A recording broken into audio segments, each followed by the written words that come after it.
ఈ రోజు మనం గోంగూర చికెన్ ఎలా చేసుకోవాలో ఈ వీడియోలో తెలుసుకుందాం. హలో ఫ్రెండ్స్, వెల్కమ్ టు డిన్నీ రుచులు యూట్యూబ్ ఛానల్.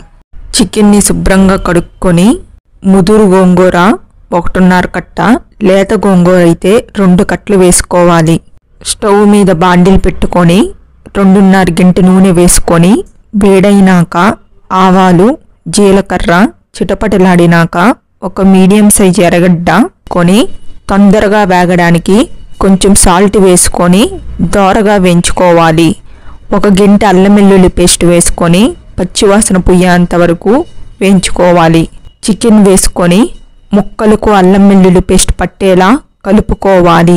1 స్పూన్ పసుపు వేసుకొని కలుపుకోవాలి. 10 నిమిషాలు మగ్గనివ్వాలి.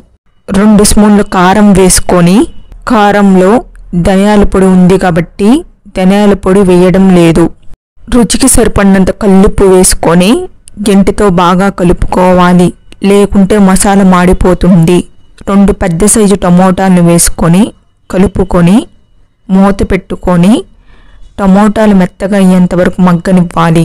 ముక్క మునిగేంత నీళ్లు పోసుకొని మూత పెట్టుకొని నూనె పైకి రాగానే గంటితో కలుపుకొని పచ్చిమిరపకాయలు వేసుకొని శుభ్రంగా కడుక్కున్న గోంగూర వేసుకొని మూత పెట్టుకొని కొంచెం మగ్గినాక గంటితో కలుపుకొని మూత పెట్టుకొని మెత్తగా అయ్యేంత వరకు ఉడికించాలి.